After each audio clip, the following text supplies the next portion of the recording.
You've stepped into the Jared Briggs Show. Welcome back to this week's episode where we are going to be talking about, do you feel like you keep working harder in your business, in your life, and everything that you're doing while you're not seeing the results or the money increase and get better? This is something that I've been thinking about for a time now because it connects with me. I remember in my life, in my business, and in a lot of different things, I'm like, I feel like I just have to keep working harder, but where is all of it going? What is happening to it? And it's something that I'm still working on. And I want to give you a little bit of an insight because we're going to talk about a few things that I feel will help you in this area. And the insight is I want to start challenging your mind to maybe it's not from a perspective of you need to work harder, put in more hours, put in more work, do more, add more things to your calendar, which with your already full, crazy life calendar, things to do, never ending. Maybe it's not a matter of adding more and doing more.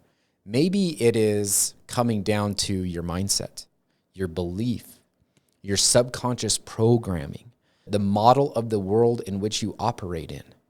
And I want to offer that and share that with you for you to start chewing on. I'm a big chewer. I'll hear something or learn something and I will chew on it for a long time. And it may take years and years before I fully understand it, but I always hear these type of things and I'm like, there's something there. I got to figure out what it is. Just like in the movie Coach Carter, when Cruz stands up there at their desk in the gym, and he shares the quote, our deepest fear is not that we are inadequate. Our deepest fear is that we are powerful beyond measure. Because I remember as a teenager watching that movie and it connecting with me, and I didn't understand it. I couldn't put the words together. But there's a reason why things stick in our head. And so I hope that me sharing, maybe it isn't a matter of you working harder or adding more things to do or increasing. Maybe it's more of you getting aligned with truth, more aligned with who you are, more aligned with your capabilities, more aligned with your God-given talents and abilities and the skills and the things you were put here on this earth to do to serve other people. I've been listening to a podcast. I'm on my second time listening to it, and they talk a ton about service. Everything comes back to serving and having peace. And that really rings true with me because at the end of the day, money is a very incredible, valuable tool. But it doesn't make you single-handedly happy. It doesn't single-handedly give you peace. It doesn't solve every and all problems. But I believe for all of us that we are seeking peace. We are seeking satisfaction. We're seeking growth and achievement and winning in our own definition. We all have our own definition. We all have our own way of what it means for us. And so I want to talk about a few things here to hopefully unlock your mind, unlock your development, give you something new to chew on that's going to help you with this concept of, if you want to be successful, you got to work harder. You got to put in the hours. You got to work 12, 14, 16, 18-hour days, and you just got to do it. Now, yes, it does involve work. Yeah, there might be some sleepless nights. Last night, I had a lot on my mind. I actually crawled out of bed, grabbed my iPad. I got one of the keyboards with it. Went upstairs, laid on the floor, on the carpet, and journaled for quite a while. I had some thoughts, had some things, and I'm like, I need to put in some work in this moment and journal about these things and seek some things out. So it's going to take effort and work on your end. But if that's the only thing we ever give it, I've found for myself that we're missing out on a lot of things. So let's get into this topic of, do you feel like you keep working harder while not getting the results and the increase in money that you desire? And if so, you guys, this show is going to be for you. One thing that I look at is being a steward. There is a great book called The Richest Man in Babylon by George S. Clason, if I remember correctly. And in here, there is many times where it talks about being a steward. And in this moment, I'm talking about of currency, of money, of monetary value. Being a steward. If I was working for somebody, and let's relate this back to sheep, because I think a lot of people look at stewardship, sheep, you're a sheep herder, you're being a steward over them.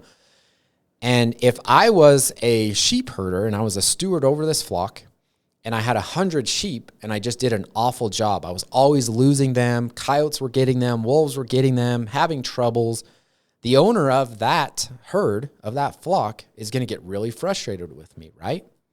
And maybe that 100 was a test. And if I can't handle that 100 very well, why would that owner give me 1,000? Because if I can't manage 100, how am I going to manage a flock of 1,000? Can you imagine how big of a mess that would be? The concept is true in all things. And it's even true when it comes to money, when it comes to monetary value, when it comes to currency. How can we expect to be wealthy or make a specific amount of money or have a specific amount of money in our savings or investment account or whatever it is that we're looking to achieve if I struggle to manage what I currently have in whatever realm? It doesn't matter how much money you make or how much money you don't make.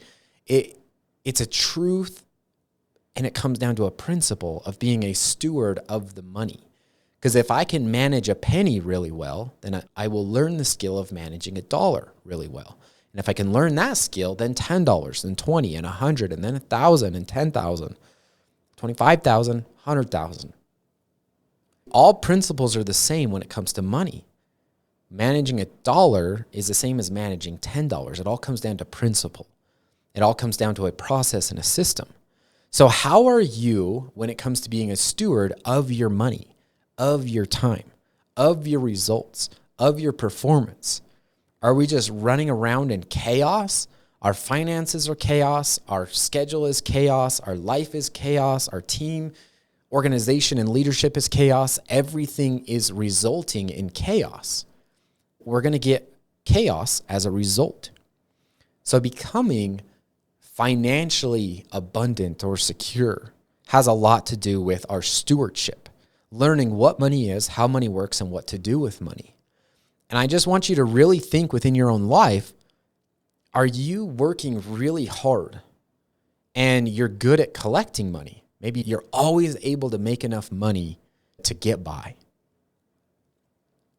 Do you take time to understand how much money you have and where it's going and what it's doing and how you're operating with it? Because that principle is going to help you in bridging that gap of, God, I feel like I just keep working harder and I'm constantly chasing my tail. I hear that from people all the time. That's like a common saying, is a constantly just chasing, just getting by. Another day, another dollar. All of these sayings just showing proof within ourselves that we are not capable of being a steward of more, because every time more increases, chaos happens and it automatically pulls us back to where we are. Now we're in a moment of chaos again, and we got to increase and work harder and make the next deadline. And then it happens again, and it happens again, and it happens again. It's a common theme within our life that 100% comes back to us just being a steward. And also a belief system within ourselves. What do you believe? Do you believe you're a person of organization? Do you believe you're a good steward? Do you believe in your capabilities? Do you have confidence in your capabilities to manage money, no matter how small or how big? Or is it one of those things that you just push out? And I see this often, and this is something that I've dealt with. Oh, it'll all work out. And it's like you almost don't even want to look at the bank account or look at the finances or look at the QuickBooks and go through those things because you just don't want to know because it'll stress you out. But it just keeps happening month by month. And if you want to get out of that, you're going to have to do the thing. You're going to have to take the time. You're going to have to face the reality. You're going to have to learn the new skills. Doing the same thing over and over again is the definition of insanity. That is a beautiful quote because it's true. If you continue to operate the same this month as you did last month, and last month was chaos and stressful, you're going to get the same result this month. Maybe you'll hit a deal big. Maybe something good will happen. But was it by luck or was it by skill? And if it was by luck, they're going to be here and there. If it was by skill because of being organized and being a steward and being professional, now you're controlling all the variables. You're controlling the outcome from the point where you are going to be able to dictate the result, dictate the growth, and control how much more money you are collecting. Now that leads really well into the subconscious sabotaging. Now what I mean by the subconscious is, if you guys have listened to any of my episodes in the past, I talk about if we have a thermostat in our room and it's set at 70 degrees, whether hot air comes in or cold air comes in, it's either going to warm it back up or cool it back down to 70 degrees. We're going to keep it there. We are also programmed subconsciously when it comes to our money. So if you are subconsciously programmed where you operate at a $40,000 to $60,000 income range, you will automatically, without thinking, without even knowing, you're going to automatically warm yourself up to that income or cool yourself back down to that income. If one year you hit it big and you're 70,000, what happens the next year when it cools you back down to 60, 55,000? Because that's where you're subconsciously programmed. Now, this is something that is easier said than done in a lot of ways. But just by recognizing the problem, the first step to solving anything is first recognizing you have a problem. And recognizing that comes from thought. That's why I went and did some journaling last night, because I recognized some thoughts, some lessons, some learning, some things that kept repeating or showing themselves, or a system going on. And as I recognize that, then I can start to dissect, oh, I am operating at an income of X. Why? Why do I operate there? What has happened in my past? What are the stories from my childhood? Is that how much money my parents made? Is that something that was said to me? Is it something that I internalized or believed? Is it a scarcity mindset? What is it? Start asking yourself questions. Why do I believe this of myself? And many more things that you can start doing and asking yourself, and start recognizing why you operate the way you do. By just recognizing where you are, automatically increases. I had someone tell me after my wife and I built our home, we moved to a small community, tried to buy other houses, nothing was available on the market, anything that was something we didn't want to pay for and put a lot of money into. So we finally just come down to, let's just build a house. Let's put in some sweat equity and build the house. We did a lot of the work ourselves, allowing us to pay for a little bit more improvements on things to make it nicer. And I was talking with somebody and they said, do you realize what's going to happen to your life when you move into this house? And I'm like, educate me.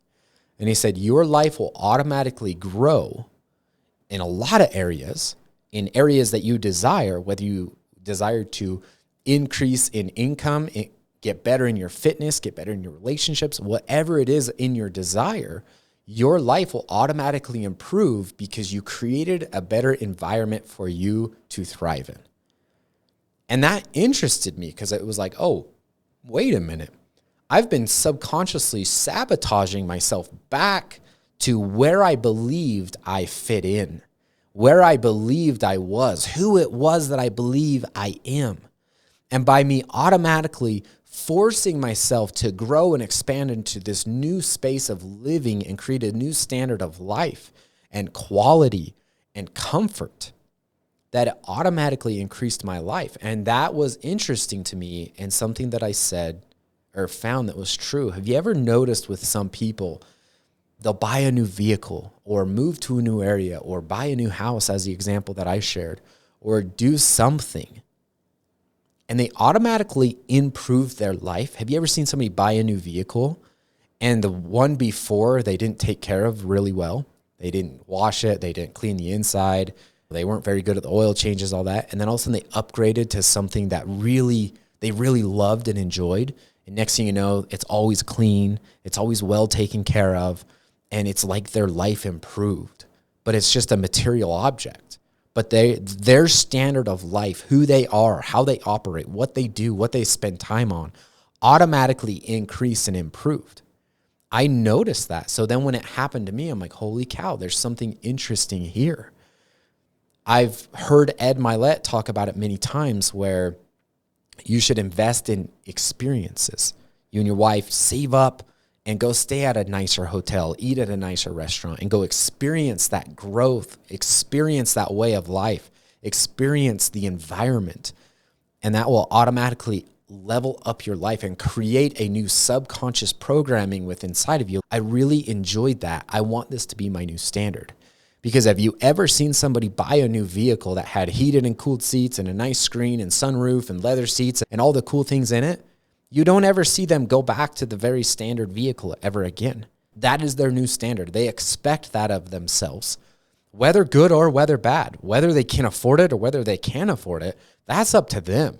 The monthly payments are however they do it, but they create that new standard within themselves. So what if you did that with yourself, your subconscious programming? What if you did little things to improve yourself? You see, when it comes to, I just have to work harder, there's only so many hours in the day and you can only work so hard.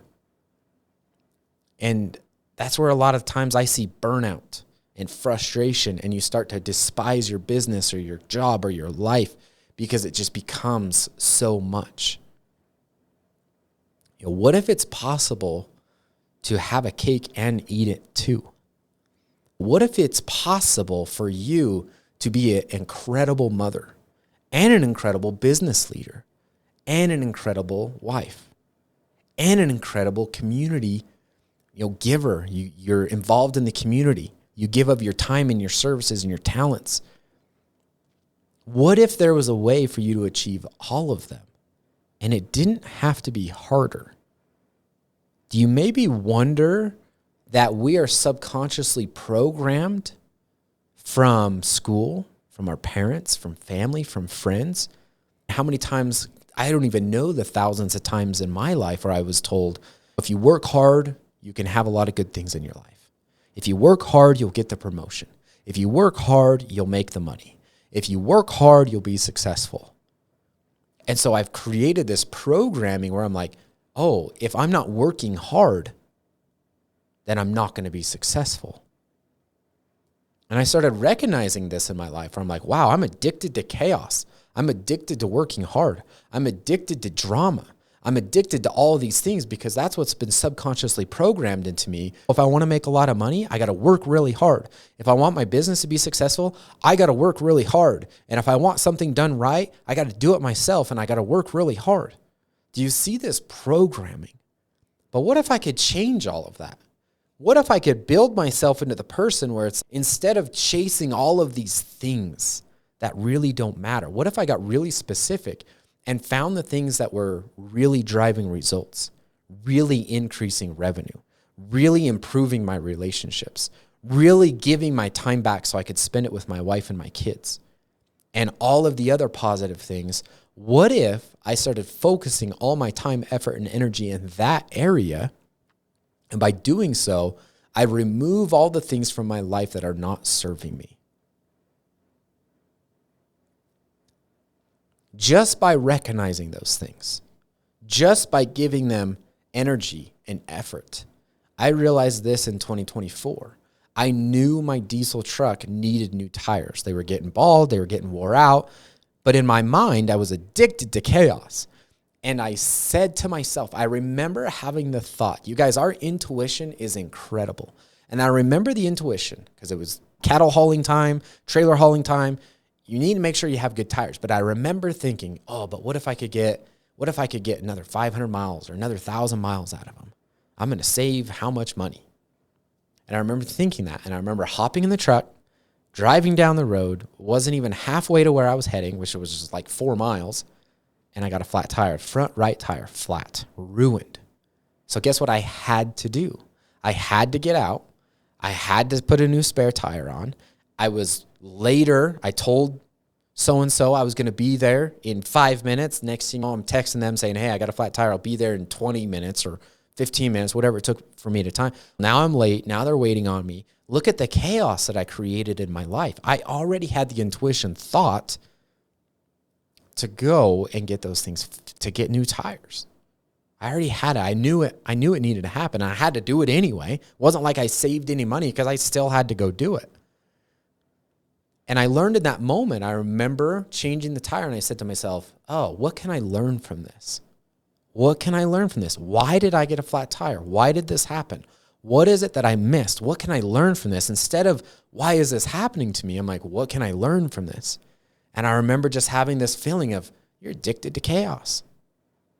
You put yourself in a moment of chaos and you feel like you thrive in chaos. Now I got to hustle. Now I got to get there. Now I got to do this. And I remember recognizing in that moment, I don't want to be addicted to chaos anymore. I don't want this. I don't want chaos in my life. I want life to be easily and effortlessly abundant. Now, is that going to always happen? No. There's work and there's effort that we got to put in, and there's all of it. There's lessons and learnings, and sometimes you just got to get your hands dirty and get after it. But I enjoy working hard. So what if I just did it from a perspective of that I enjoyed it, not because I have to, and I'm in chaos and I'm working hard and I'm serving all of these subconscious programmings that I've made true for myself. The next topic is, are you a spender or are you a saver? Because if you want to know the truth, one end of the spectrum isn't better than the other end. Neither one of them are healthier than the other. There's positive and negatives to all of them. I found myself being a saver, but it was because I lived in scarcity. I was so terrified of running out of money. I was terrified. And I pushed that fear onto my wife. She was not someone that feared. She wasn't a big time saver. She wasn't a big time spender. She was just in the middle, like, hey, we're going to be smart with our money, but we're going to enjoy and take care of things and do the things that we need to do. And she would spend money on something. I'm like, we really didn't freaking need that. Why you spend money on that? And I just become terrified. And I made it to where she was terrified. But then being a spender isn't healthy either. Are you spending from an emotional perspective? Do you have a belief inside of you that, oh, people with a lot of money aren't good people? So do you subconsciously make sure you never have money so that you can be so-called good person because you believe what has been said? Has it been said, save your money for a rainy day? Have you ever noticed every time you say that, for some flippin' reason, a rainy day happens? The washer goes out, the transmission goes out, you get a flat tire and you got to go fix it. Do you see these operating programs that we operate from? Save your money for a rainy day, another dollar, another day. All of these programs, being a spender or being a saver isn't good or better than any other thing. So I want you to take some time, as well as reviewing your stewardship. Are you a spender or a saver, and why? What are you serving by doing so? Do you have some thought processes, some of that subconscious sabotaging or programming that you're operating on? Maybe your mom and dad always told you need to save your money.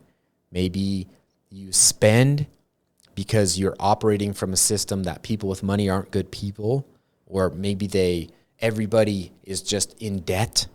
I remember that as a child all the time when we'd see people with campers and all these things that we desired, that we wanted, and it's, oh, they just operate from debt. Can you imagine how much debt they have?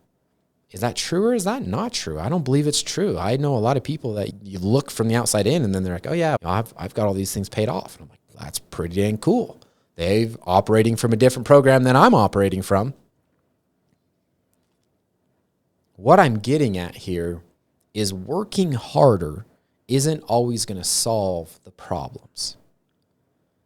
If you can get into a mindset of understanding that you do everything you do from a mindset perspective, from a belief system, a belief pattern, a subconscious programming, a sabotaging, a secondary gain, all of these things that we do within our lives is because of something. I drive the style of vehicles I drive because of emotional things that have happened in my life. If you guys want to know an honest truth, I've had some people in my life that just really irritated me that drove Ford vehicles, Ford trucks. and they were just tools about it. And so I had a distaste in my mouth about Ford trucks. It's stupid. It really is. That is something that I recognize. I'm like, oh, I don't like Ford trucks, not because I don't like them. Those new Fords, you guys, are pretty freaking sexy.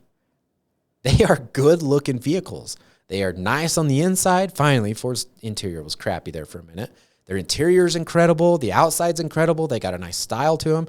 There's nothing wrong with them. Now, mechanical issues, guess what? It seems like every freaking vehicle company in the world nowadays has mechanical issues and problems with emissions and technology and all these things that they're putting into them. Doesn't make that truck any worse or any better than the other ones. I have emotional things, emotional truths that I've internalized that cause me to buy the vehicles that I buy. Now, I like them. I really do. I really enjoy them. I love them. But I recognize that in myself, and I'm like, oh, maybe I should go buy a Ford truck so I can rewrite that program. And be like, oh, all people that drive Fords aren't annoying. They're good people too. That's just an example of we do things out of operating systems, out of things that have been put into our minds. Using trucks is a great example from my perspective, because there's a lot of people, when you actually get down to it, oh, their dad drove that kind of a truck and they really respected their dad and they loved their dad and they wanted to be like their dad, or maybe their hero, or whatever it is. We are all holding on to emotional things. Money's the same way. Working harder is the same thing. So I started looking at this from a perspective of what is the programming I'm operating from? And how do I create that to where things happen to me more authentically, more in tune with who it is that I am? Have you ever admired someone where it just feels like everything they do, they're very good at it? Well, they're operating from a system of that's what they expect in their life, and maybe they are really in tune with who it is that they are. And therefore, it comes easily and effortlessly for them. Look at athletes. Athletes are an incredible example. No matter how hard I work, I'll probably never be able to outjump Anthony Edwards in the NBA, LeBron James, Kobe Bryant, any of those people. I'll probably never be able to outjump them or outshoot them or be as talented or have a basketball IQ, any of those things. That's because that's not the goal, the dream, the talent, the ability, everything that was given to me. Because there's things that I'm good at that they would be awful at. Because that's not their God-given talent. That's not their flow state, their vibe. 100% who they are and what they are. But it is for me. So think about that for yourself. And then start looking at it from a perspective of tools and resources. Are you really in your vibe? Are you in your authentic self? Or are you forcing everything, working your butt off just to get by? I'm here to tell you guys it isn't worth it. This life is way too short. And this life is way too good for us to be stuck in something that we hate, that we dread, that we do not enjoy at all. So I wanted to share these things with you because over the last 10 plus years, guys, these are some things that I've really had to work on in a very deep, hard level, and I've made it way more complicated than it needed to be. But as I've stretched myself and pushed myself to change things within my subconscious program, change things in my operating system, and view things from a new perspective, and see the world from a different mind's eye, and listen more to my gut and my intuition and the truth in myself, life gets easier and better. Now, it doesn't mean I'm this wonderful, crazy, awesome person, but it's meaning I'm more authentic to who I am and the things that I desire and that I believe and that I find truth in. So if you find yourself working harder and you're not getting the results in money, in growth, in whatever it is that you're looking for, maybe it's time to look at the operating system you're operating from. And maybe you have some stories. Maybe there's some things from your childhood. You do things the way you do because that's how your family did it. Or maybe that's how somebody you look up to did it. Or that's how somebody told you it has to be done. There's no have to in very little things. We all get to make that up for ourselves and find what's truth for ourselves. One way is going to be so different for another person. So I want to share those things with you because these have been things that have helped me in my life. It's helped me find more peace in my business, my personal life, my marriage, being a father, being a husband, and being all the things that I desire to be good at. I desire to be a good person. I desire to be one of value.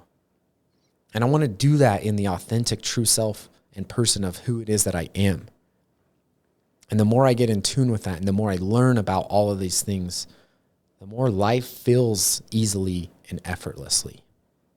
So I want to share those things with you guys. I hope you got value from this. And you guys, I hope you have a wonderful day and be the master of your life.